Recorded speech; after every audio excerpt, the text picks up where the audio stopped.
RTC కార్మికుడు శంకర్ గౌడ్ మృతి పట్ల సంతాపం తెలుపుతూ కార్మికులకు మద్దతుగా సిద్దిపేట జిల్లా కేంద్రంలోని ఆర్టీసీ డిపో నుండి సిద్దిపేట పాత బస్టాండ్ వరకు బీఆర్ఎస్ పార్టీ ఆధ్వర్యంలో బీఆర్ఎస్ నాయకులు ఆర్టీసీ కార్మికులు కొవ్వొత్తులతో ర్యాలీ నిర్వహించారు।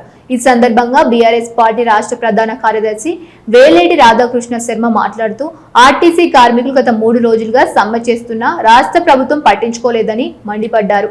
ఆర్టీసీ కార్మికుల సమస్యలు పరిష్కరించాలని, నర్సంపేట ఆర్టీసీ కార్మికుడు ఆత్మహత్య చేసుకోవడం బాధాకరమని, వెంటనే రాష్ట్ర ప్రభుత్వం ఆర్టీసీ కార్మికుల ప్రధాన డిమాండ్లను పరిష్కరించాలని కోరారు।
फोटो दिखाओ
ప్రభుత్వ రంగ సంస్థ అయినటువంటి ఆర్టీసీ కార్మికులు వీధిన పడి వాళ్ళ న్యాయమైన హక్కుల కోసం వాళ్ళు సమ్మె చేస్తుంటే వీళ్ళు ప్రజాపాలనలో 7వ గ్యారెంటీ కింద ఇచ్చిన ప్రజాపాలన సమ్మె చేసే హక్కు కూడా వాళ్ళే అణచివేయడం చాలా దుర్మార్గం। నిన్న ఒక ఆర్టీసీ కార్మికుడు శంకర్ గౌడ్ ఆత్మాహుతి చేసి తమ డిమాండ్లు ఎంత ఖచ్చితంగా అవసరమో ఆర్టీసీ లోకానికి అనే విషయాన్ని కూడా ప్రభుత్వానికి నివేదించింది। ఈ విషయాన్ని ప్రభుత్వం గమనించకుండా ఇంత నిరంకుశంగా ప్రవర్తించడాన్ని మా బీఆర్ఎస్ పార్టీ తీవ్రంగా ఖండిస్తుంది। హరీష్ రావు గారి నేతృత్వంలో ఈ సిద్దిపేట కార్యకర్తలందరూ కూడా ఆర్టీసీ కార్మికులు తమ న్యాయమైన డిమాండ్ల కోసం ఉద్యమిస్తున్న ఈ సమ్మెకు సంపూర్ణ సంఘీభావాన్ని తెలియజేస్తున్నాం।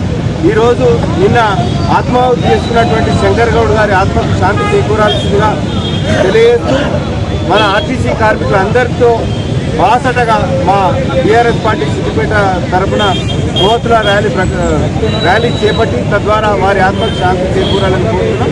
వెంటనే ప్రభుత్వం దిగివచ్చి ఆర్టీసీ కార్మికుల న్యాయపరమైన డిమాండ్లు వెంటనే ప్రకటించాలి। ఆల్రెడీ గత బీఆర్ఎస్ ప్రభుత్వం విలీనం చేస్తూ మొత్తం ప్రొసీజర్ అంతా కంప్లీట్ చేసింది। వెంటనే ఈ ఆర్టీసీ కార్మికులను ప్రభుత్వంలో విలీనం చేస్తూ అపాయింటెడ్ డే వెంటనే ప్రకటించాలి, టీఆర్సీని పెంచాలి। వాళ్ళ 32 డిమాండ్లలో కేవలం 3 డిమాండ్లు జటిలమై ఉన్నాయి। ఆ డిమాండ్ల కోసం వాళ్ళు సమ్మె చేస్తున్నారు కాబట్టి ఇంకా కొన్ని ప్రాణాలు పోకుండా ముందే ఆర్టీసీ కార్మికులను వెంటనే ప్రభుత్వంలో విలీనం చేసి అపాయింటెడ్ డేను ప్రకటించాల్సిందిగా బీఆర్ఎస్ పార్టీ పక్షాన మేము డిమాండ్ చేస్తున్నాం.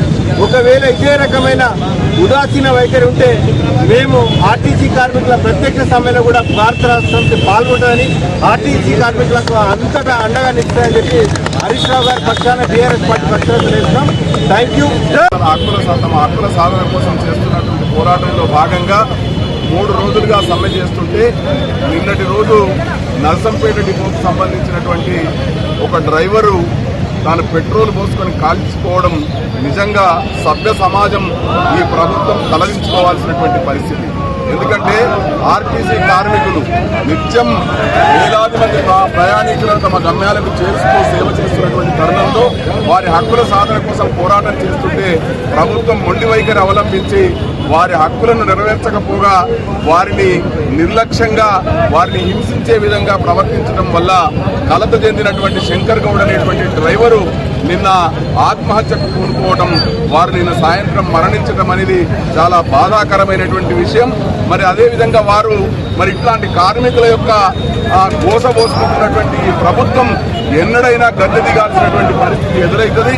ఎందుకంటే వాళ్ళ హక్కుల సాధన కోసం ప్రభుత్వ ఉద్యోగులుగా ఆర్టీసీ కార్మికులుగా తమ హక్కుల సాధన కోసం తమ డిమాండ్ల సాధన కోసం పోరాటం చేయడం అనేది ఎప్పుడైనా ఉంటుంది.